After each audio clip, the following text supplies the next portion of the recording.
امام اوزائی نے بیان کیا، انہوں نے عطا بن ابی رباح سے سنا، وہ جابر بن عبداللہ انصاری رضی اللہ عنہ سے بیان کرتے تھے کہ رسول اللہ صلی اللہ علیہ وسلم نے ذوالحلیفہ سے احرام باندھا۔ جب سواری آپ کو لے کر سیدھی کھڑی ہو گئی۔ ابراہیم بن موسیٰ کی یہ حدیث ابن عباس اور انس رضی اللہ عنہم سے بھی مروی ہے۔ صحیح بخاری حدیث نمبر 1515۔ اور ابان نے کہا، ہم سے مالک بن دینار نے بیان کیا، ان سے قاسم بن محمد نے اور ان سے عائشہ رضی اللہ عنہا نے کہ نبی کریم صلی اللہ علیہ وسلم نے ان کے ساتھ ان کے بھائی عبد الرحمن کو بھیجا اور انہوں نے عائشہ رضی اللہ عنہا کو تنعیم سے عمرہ کرایا اور پالان کی پچھلی لکڑی پر ان کو بٹھا لیا۔ حضرت عمر رضی اللہ عنہ نے فرمایا کہ حج کے لیے پالانے باندھو، کیونکہ یہ بھی ایک جہاد ہے۔ صحیح بخاری حدیث نمبر 1516۔ ثمامہ بن عبداللہ بن انس نے بیان کیا کہ حضرت انس رضی اللہ عنہ ایک پالان پر حج کے لیے تشریف لے گئے اور آپ بخیل نہیں تھے۔ آپ نے بیان کیا کہ نبی کریم صلی اللہ علیہ وسلم بھی پالان پر حج کے لیے تشریف لے گئے تھے، اسی پر آپ کا اسباب بھی لدا ہوا تھا۔ صحیح بخاری حدیث نمبر 1517۔ قاسم بن محمد نے بیان کیا اور ان سے عائشہ رضی اللہ عنہا نے کہ انہوں نے کہا، یا رسول اللہ، آپ لوگوں نے تو عمرہ کر لیا لیکن میں نہ کر سکی، اس لیے حضور صلی اللہ علیہ وسلم نے فرمایا، عبد الرحمن اپنی بہن کو لے جا اور انہیں تنعیم سے عمرہ کرا لا۔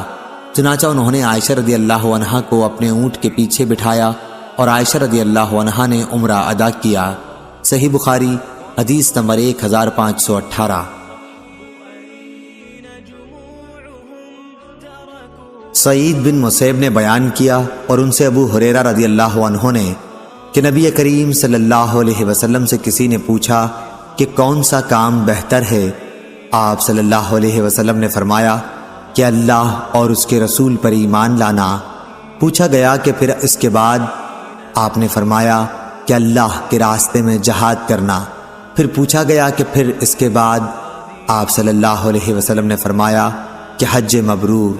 صحیح بخاری حدیث نمبر 1519۔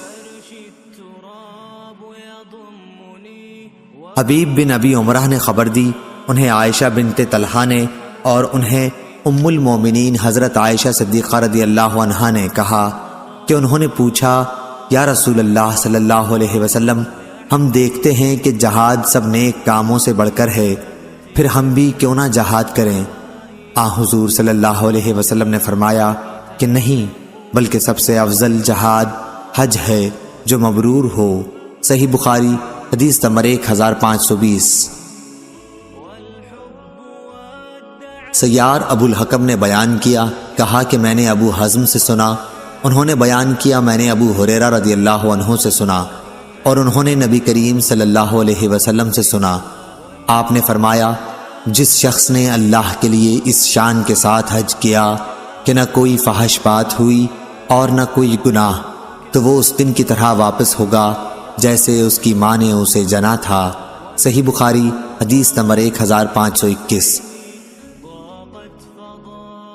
زید بن جبیر نے بیان کیا کہ وہ عبداللہ بن عمر رضی اللہ عنہ کی قیام گاہ پر حاضر ہوئے، وہاں قنات کے ساتھ شامیانہ لگا ہوا تھا۔ زید بن جبیر نے کہا کہ میں نے پوچھا کہ کس جگہ سے عمرے کا احرام باندھنا چاہیے؟ عبداللہ رضی اللہ عنہ نے جواب دیا کہ رسول اللہ صلی اللہ علیہ وسلم نے نجد والوں کے لیے قرن، مدینہ والوں کے لیے ذوالحلیفہ اور شام والوں کے لیے جحفہ مقرر کیا ہے۔ صحیح بخاری حدیث نمبر 1522۔ اکرمہ نے بیان کیا اور ان سے حضرت عبداللہ بن عباس رضی اللہ عنہ نے بیان کیا کہ یمن کے لوگ راستے کا خرچ ساتھ لائے بغیر حج کے لیے آ جاتے تھے۔ کہتے تو یہ تھے کہ ہم توکل کرتے ہیں، لیکن جب مکہ آتے تو لوگوں سے مانگنے لگتے۔ اس پر اللہ تعالیٰ نے یہ آیت نازل فرمائی، اور توشہ لے لیا کرو کہ سب سے بہتر توشہ تو تقویٰ ہی ہے۔ اس کو ابن عینہ نے عمروں سے بواسطہ اکرمہ مرسلن نقل کیا ہے۔ صحیح بخاری حدیث نمبر 1523۔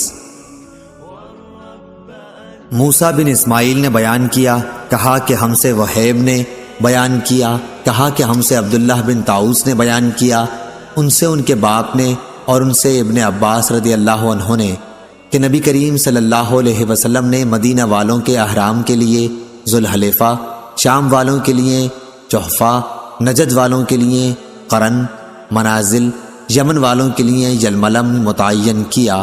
یہاں سے ان مقامات والے بھی احرام باندھیں اور ان کے علاوہ وہ لوگ بھی جو ان راستوں سے آئیں اور حج یا عمرے کا ارادہ رکھتے ہوں، لیکن جن کا قیام میقات اور مکے کے درمیان ہے تو وہ احرام اسی جگہ سے باندھیں جہاں سے انہیں سفر شروع کرنا ہے، یہاں تک کہ مکے کے لوگ مکے سے احرام باندھیں۔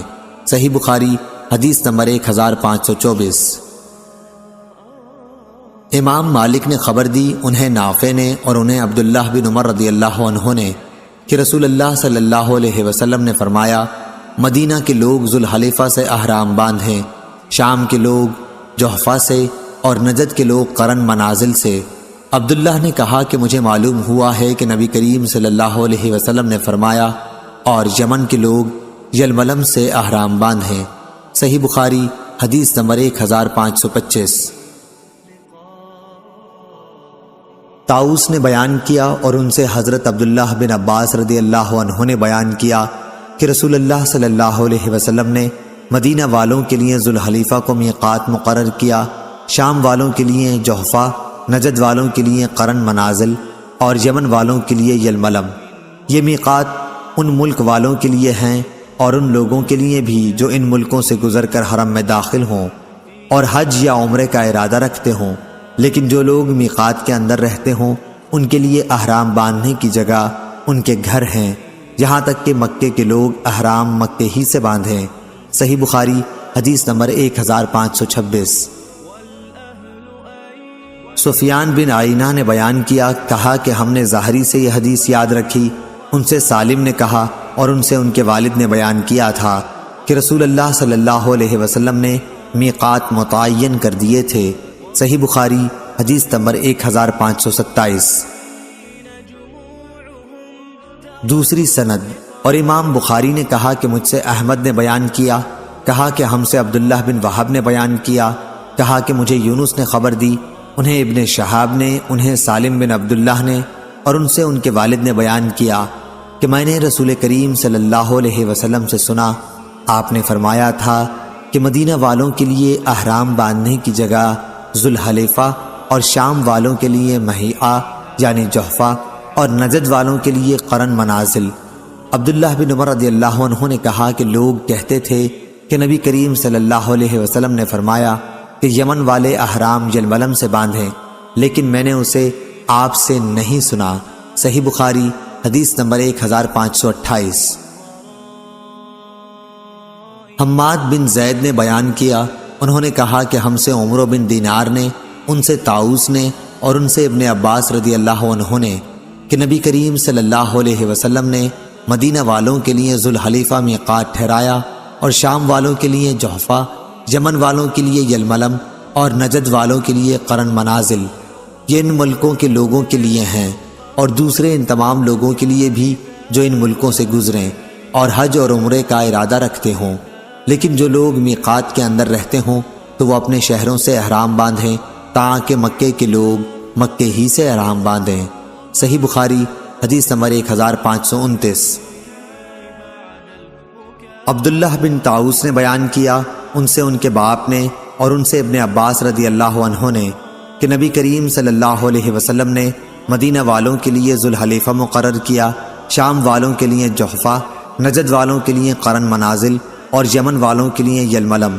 یہ ان ملکوں کے باشندوں کے لیے میقات ہیں اور تمام ان دوسرے مسلمانوں کے لیے بھی جو ان ملکوں سے گزر کر آئیں اور حج اور عمرے کا ارادہ رکھتے ہوں، لیکن جو لوگ میقات کے اندر رہتے ہیں تو وہ احرام وہیں سے باندھیں جہاں سے سفر شروع کریں تاکہ مکے کے لوگ احرام مکے ہی سے باندھیں۔ صحیح بخاری حدیث نمبر 1530۔ عبید اللہ عمری نے نافع سے بیان کیا اور ان سے عبداللہ بن عمر رضی اللہ عنہ نے کہ جب یہ دو شہر بصرہ اور کوفہ فتح ہوئے تو لوگ حضرت عمر رضی اللہ عنہ کے پاس آئے اور کہا کہ یا امیر المومنین، رسول اللہ صلی اللہ علیہ وسلم نے نجد کے لوگوں کے لیے احرام باندھنے کی جگہ قرن منازل قرار دی ہے اور ہمارا راستہ ادھر سے نہیں ہے، اگر ہم قرن کی طرف جائیں تو ہمارے لیے بڑی دشواری ہوگی۔ اس پر حضرت عمر رضی اللہ عنہ نے فرمایا کہ پھر تم اپنے راستے میں اس کے برابر کوئی چیز تجویز کر لو، چنانچہ ان کے لیے ذات عرق کی تعین کر دی۔ صحیح بخاری حدیث نمبر 1531۔ امام مالک نے خبر دی، انہیں نافع نے، انہیں عبداللہ بن عمر رضی اللہ عنہ نے، کہ رسول اللہ صلی اللہ علیہ وسلم نے مقام ذوالحلیفہ کے پتھریلے میدان میں سواری روکی اور پھر وہیں آپ صلی اللہ علیہ وسلم نے نماز پڑھی۔ عبداللہ بن عمر رضی اللہ عنہ بھی ایسا ہی کیا کرتے تھے۔ صحیح بخاری حدیث نمبر 1532۔ عبید اللہ عمری نے بیان کیا، ان سے نافع نے بیان کیا، ان سے عبداللہ بن عمر رضی اللہ عنہ نے بیان کیا کہ رسول اللہ صلی اللہ علیہ وسلم شجرہ کے راستے سے گزرتے ہوئے معرض کے راستے سے مدینے آتے۔ نبی اکرم صلی اللہ علیہ وسلم جب مکہ جاتے تو شجرہ کی مسجد میں نماز پڑھتے، لیکن واپسی میں ذوالحلیفہ کے نشیب میں نماز پڑھتے۔ آپ رات وہیں گزارتے تاکہ صبح ہو جاتی۔ صحیح بخاری حدیث نمبر 1533۔ امام اوزائی نے بیان کیا، کہا کہ ہم سے یحییٰ بن ابی کثیر نے بیان کیا، ان سے اکرمہ نے بیان کیا، انہوں نے حضرت عبداللہ بن عباس رضی اللہ عنہ سے سنا، وہ بیان کرتے تھے کہ میں نے عمر رضی اللہ عنہ سے سنا، ان کا بیان تھا کہ میں نے رسول اللہ صلی اللہ علیہ وسلم سے وادی عقیق میں سنا، آپ نے فرمایا تھا کہ رات میرے پاس میرے رب کا ایک فرشتہ آیا اور کہا کہ اس مبارک وادی میں نماز پڑھ اور اعلان کر کہ عمرہ حج میں شریک ہو گیا۔ صحیح بخاری حدیث نمبر 1534۔ سالم بن عبداللہ بن عمر نے بیان کیا اور ان سے ان کے والد نے نبی کریم صلی اللہ علیہ وسلم کے حوالے سے کہ معرض کے قریب ذوالحلیفہ کے بطن وادی عقیق میں آپ صلی اللہ علیہ وسلم کو خواب دکھایا گیا، جس میں آپ سے کہا گیا تھا کہ آپ اس وقت بطحہ مبارکہ میں ہیں۔ موسیٰ بن عقبہ نے کہا کہ سالم نے ہم کو بھی وہاں ٹھہرایا، وہ اس مقام کو ڈھونڈ رہے تھے جہاں عبداللہ اونٹ بٹھایا کرتے تھے، یعنی جہاں حضرت صلی اللہ علیہ وسلم رات کو اترا کرتے تھے۔ وہ مقام اس مسجد کے نیچے کی طرف ہے جو نالے کے نشیب میں ہے۔ اترنے والوں اور راستے کے بیچوں بیچ وادی عقیق مدینے سے 4 میل بقیع کی جانب ہے۔ صحیح بخاری حدیث نمبر 1535۔ عطا بن ابی رباح نے خبر دی، انہیں صفوان بن یالی نے کہا کہ ان کے باپ یالی بن امیہ نے حضرت عمر رضی اللہ عنہ سے کہا کہ کبھی آپ مجھے نبی کریم صلی اللہ علیہ وسلم کو اس حال میں دکھائیے جب آپ پر وحی نازل ہو رہی ہو۔ انہوں نے بیان کیا کہ ایک بار رسول اللہ صلی اللہ علیہ وسلم جعرانہ میں اپنے اصحاب کی ایک جماعت کے ساتھ ٹھہرے ہوئے تھے کہ ایک شخص نے آ کر پوچھا، یا رسول اللہ صلی اللہ علیہ وسلم، اس شخص کے متعلق آپ کا کیا حکم ہے جس نے عمرے کا احرام اس طرح باندھا کہ اس کے کپڑے خوشبو میں بسے ہوئے ہوں؟ نبی کریم صلی اللہ علیہ وسلم اس پر تھوڑی دیر کے لیے چپ ہو گئے، پھر آپ پر وحی نازل ہوئی تو حضرت عمر رضی اللہ عنہ نے یعلی رضی اللہ عنہ کو اشارہ کیا۔ یعلی آئے تو رسول اللہ صلی اللہ علیہ وسلم پر ایک کپڑا تھا جس کے اندر آپ تشریف رکھتے تھے۔ انہوں نے کپڑے کے اندر اپنا سر کیا تو کیا دیکھتے ہیں کہ روح مبارک سرخ ہے اور آپ خراٹے لے رہے ہیں۔ پھر یہ حالت ختم ہوئی تو آپ نے فرمایا کہ وہ شخص کہاں ہے جس نے عمرے کے متعلق پوچھا تھا؟ شخص مذکور حاضر کیا گیا تو آپ نے فرمایا کہ جو خوشبو لگا رکھی ہے اسے 3 مرتبہ دھو لے اور اپنا جبہ اتار دے، عمرے میں بھی اسی طرح کر جس طرح حج میں کرتے ہو۔ میں نے عطا سے پوچھا کہ کیا حضور صلی اللہ علیہ وسلم کے 3 مرتبہ دھونے کے حکم سے پوری طرح صفائی مراد تھی؟ انہوں نے کہا کہ ہاں۔ صحیح بخاری حدیث نمبر 1536۔ سعید بن جبیر نے بیان کیا کہ ابن عمر رضی اللہ عنہ سادہ تیل استعمال کرتے تھے احرام کے باوجود۔ میں نے اس کا ذکر ابراہیم نخعی سے کیا تو انہوں نے فرمایا کہ تم ابن عمر رضی اللہ عنہ کی بات نقل کرتے ہو۔ صحیح بخاری حدیث نمبر 1537۔ اسود نے بیان کیا اور ان سے ام المومنین حضرت عائشہ صدیقہ رضی اللہ عنہا نے بیان کیا، رسول اللہ صلی اللہ علیہ وسلم محرم ہیں اور گویا میں آپ کی مانگ میں خوشبو کی چمک دیکھ رہی ہوں۔ صحیح بخاری حدیث نمبر 1538۔ امام مالک نے خبر دی، انہیں عبد الرحمن بن قاسم نے، انہیں ان کے والد میں اور ان سے نبی کریم صلی اللہ علیہ وسلم کی زوجہ مطہرہ حضرت عائشہ صدیقہ رضی اللہ عنہا نے فرمایا کہ جب رسول اللہ صلی اللہ علیہ وسلم احرام باندھتے تو میں آپ کے احرام کے لیے اور اسی طرح بیت اللہ کے طواف زیارت سے پہلے حلال ہونے کے لیے خوشبو لگایا کرتی تھی۔ صحیح بخاری حدیث نمبر 1539۔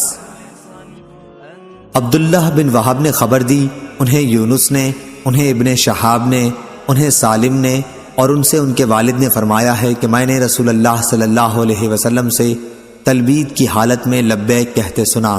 صحیح بخاری حدیث نمبر 1540۔ موسیٰ بن عقبہ نے بیان کیا، انہوں نے کہا کہ میں نے سالم بن عبداللہ سے سنا، انہوں نے کہا کہ میں نے ابن عمر رضی اللہ عنہ سے سنا۔ دوسری سند امام بخاری نے کہا اور ہم سے عبداللہ بن مسلمہ قامبی نے بیان کیا، ان سے امام مالک نے، ان سے موسیٰ بن عقبہ نے، ان سے سالم بن عبداللہ نے، انہوں نے اپنے باپ سے سنا، وہ کہہ رہے تھے کہ رسول اللہ صلی اللہ علیہ وسلم نے مسجد ذوالحلیفہ کے قریب ہی پہنچ کر احرام باندھا تھا۔ صحیح بخاری حدیث نمبر 1541۔ امام مالک نے خبر دی، انہیں نافع نے اور انہیں عبداللہ بن عمر رضی اللہ عنہ نے کہ ایک شخص نے پوچھا کہ یا رسول اللہ صلی اللہ علیہ وسلم، محرم کو کس طرح کا کپڑا پہننا چاہیے؟ حضور صلی اللہ علیہ وسلم نے فرمایا، نہ کرتا پہنے، نہ عمامہ باندھے، نہ پاجامہ پہنے، نہ باران کوٹ، نہ موزے، لیکن اگر اس کے پاس جوتی نہ ہو تو وہ موزے اس وقت پہن سکتا ہے جب ٹخنوں کے نیچے سے ان کو کاٹ لیا ہو، اور احرام میں کوئی ایسا کپڑا نہ پہنو جس میں زعفران یا ورس لگا ہوا ہو۔ ابو عبداللہ امام بخاری رحمہ اللہ نے کہا کہ محرم اپنا سر دھو سکتا ہے لیکن کنگھا نہ کرے، بدن بھی نہ کھجلانا چاہیے، اور جوں سر اور بدن سے نکال کر زمین پر ڈالی جا سکتی ہے۔ صحیح بخاری حدیث نمبر 1542۔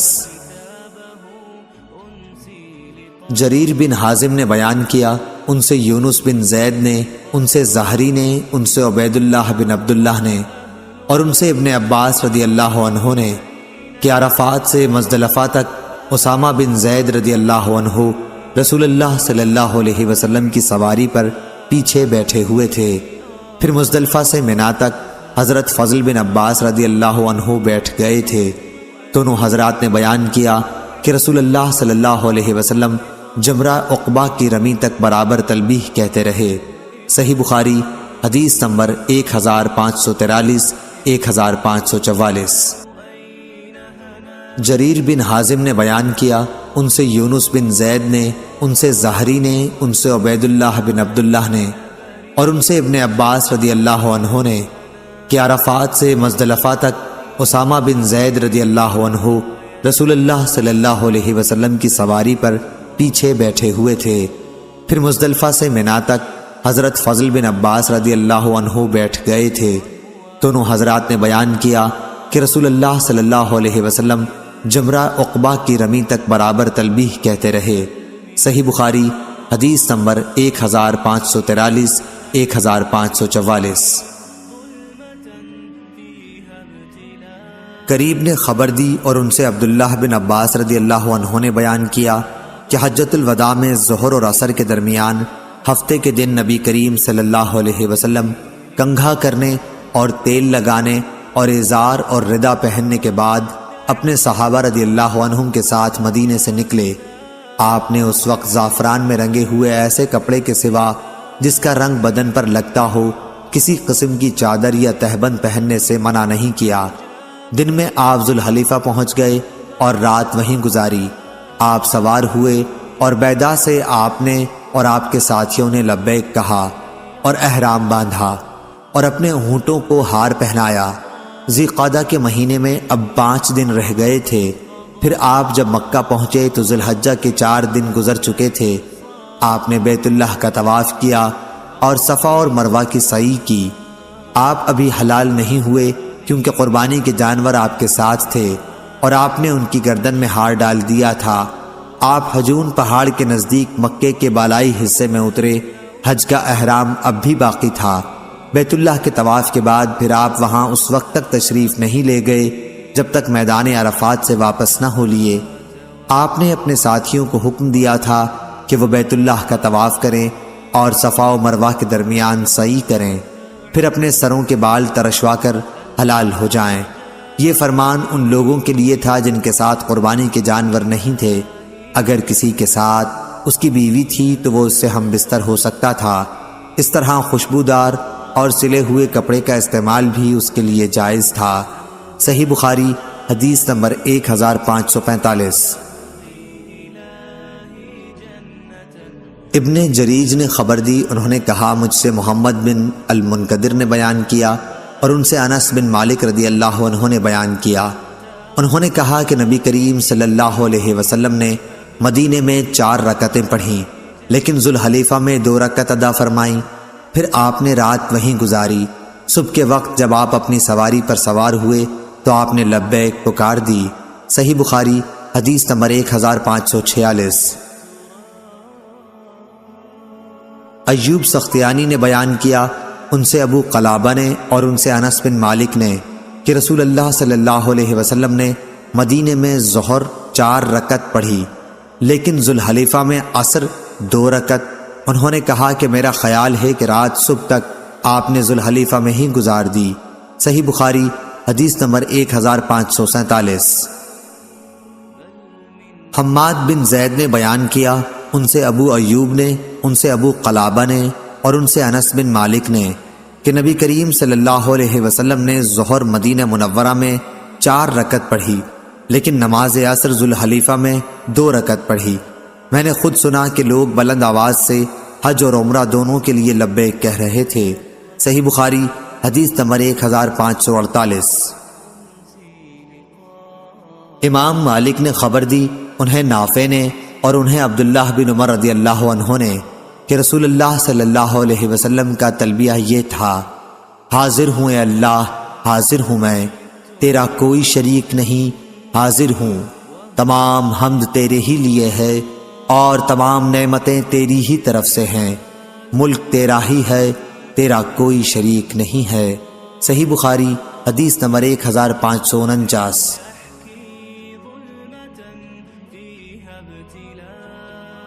سفیان ثوری نے اعمش سے بیان کیا، ان سے عمارہ نے، ان سے ابو عطیہ نے اور ان سے عائشہ رضی اللہ عنہا نے کہ میں جانتی ہوں کہ کس طرح نبی کریم صلی اللہ علیہ وسلم تلبیہ کہتے تھے۔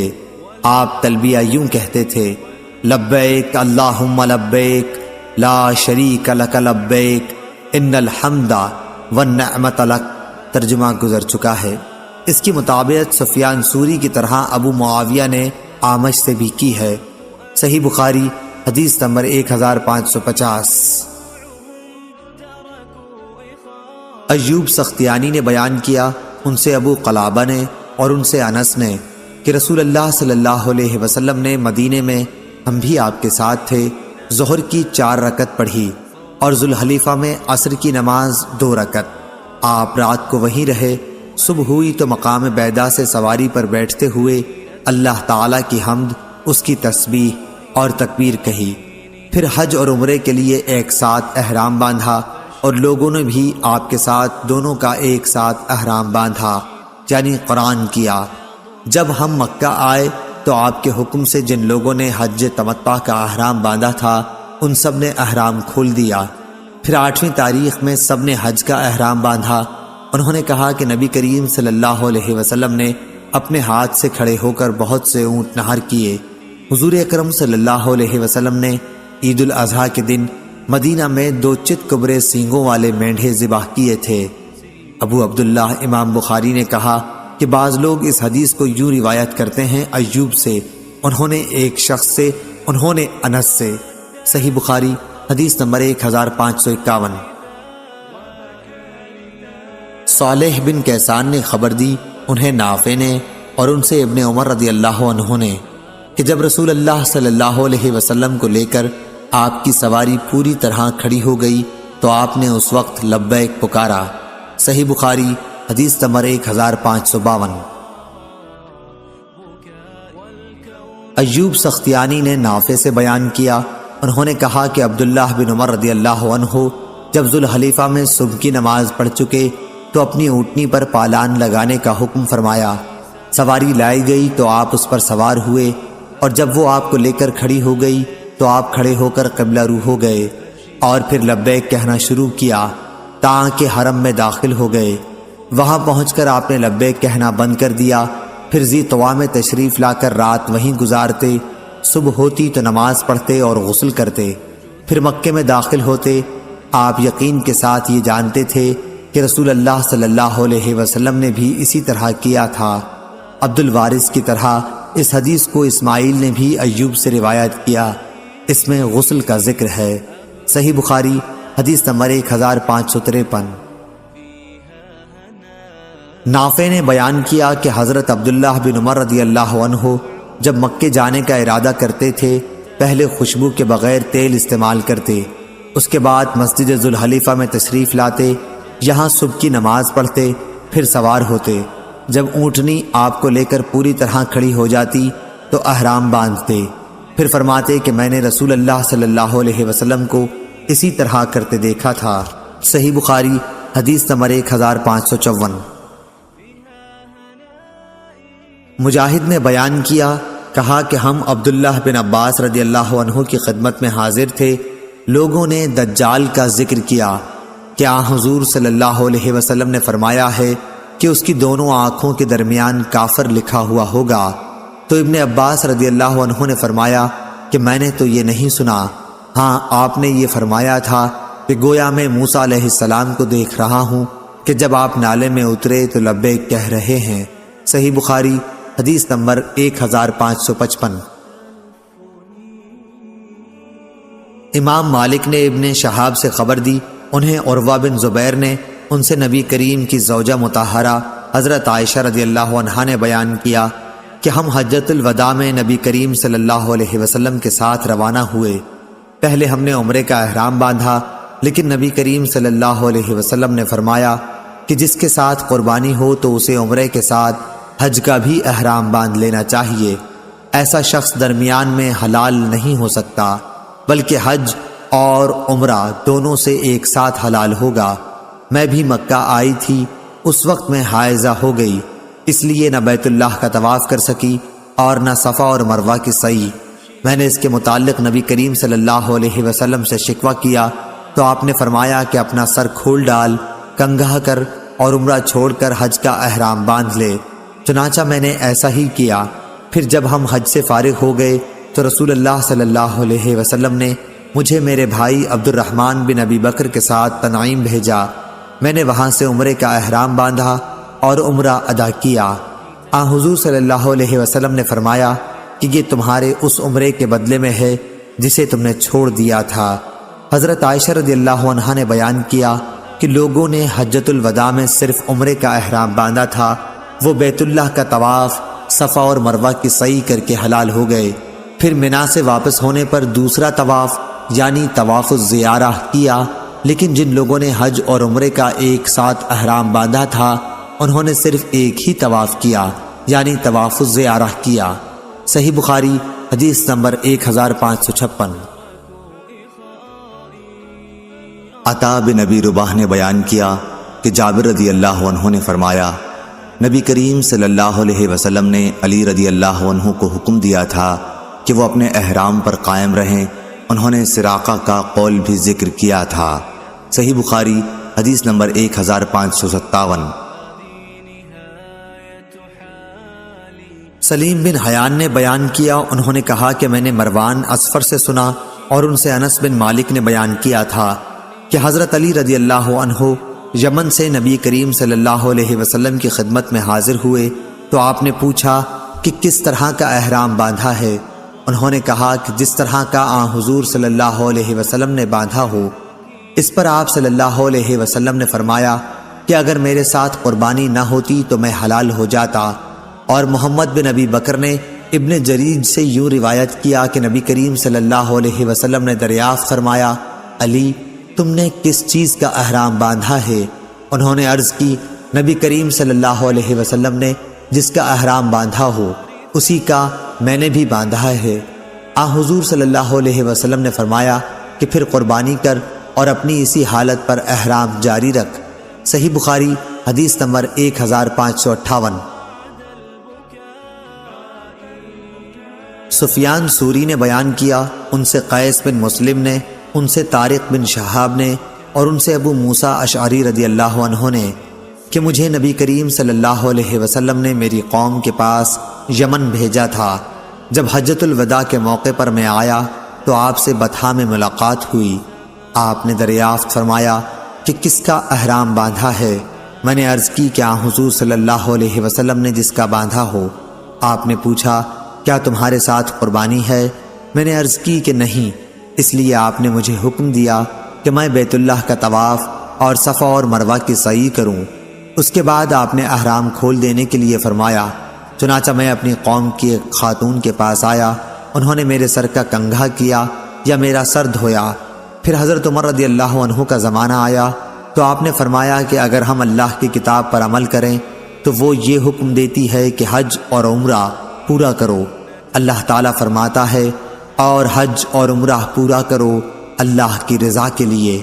اور اگر ہم حضور صلی اللہ علیہ وسلم کی سنت کو لیں تو حضور صلی اللہ علیہ وسلم نے اس وقت تک احرام نہیں کھولا جب تک آپ نے قربانی سے فراغت نہیں حاصل فرمائی۔ صحیح بخاری حدیث نمبر 1559۔ افلح بن حمید نے بیان کیا، کہا کہ میں نے قاسم بن محمد سے سنا، ان سے عائشہ رضی اللہ عنہا نے بیان کیا کہ ہم رسول اللہ صلی اللہ علیہ وسلم کے ساتھ حج کے مہینوں میں، حج کی راتوں میں اور حج کے دنوں میں نکلے، پھر صرف میں جا کر اترے۔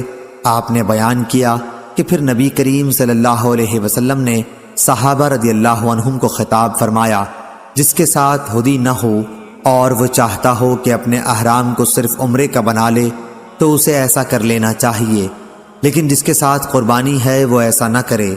حضرت عائشہ رضی اللہ عنہا نے بیان فرمایا کہ حضور صلی اللہ علیہ وسلم کے بعض اصحاب نے اس فرمان پر عمل کیا اور بعض نے نہیں کیا۔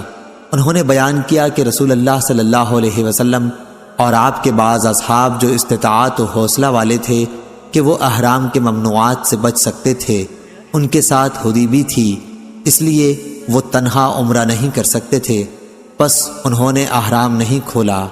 عائشہ رضی اللہ عنہا نے بیان کیا کہ رسول اللہ صلی اللہ علیہ وسلم میرے پاس تشریف لائے تو میں رو رہی تھی۔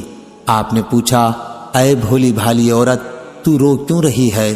میں نے عرض کی کہ میں نے آپ کے اپنے صحابہ رضی اللہ عنہم سے ارشاد کو سن لیا، اب تو میں عمرہ نہ کر سکوں گی۔ آپ نے پوچھا، کیا بات ہے؟ میں نے کہا، میں نماز پڑھنے کے قابل نہ رہی، یعنی حائضہ ہو گئی۔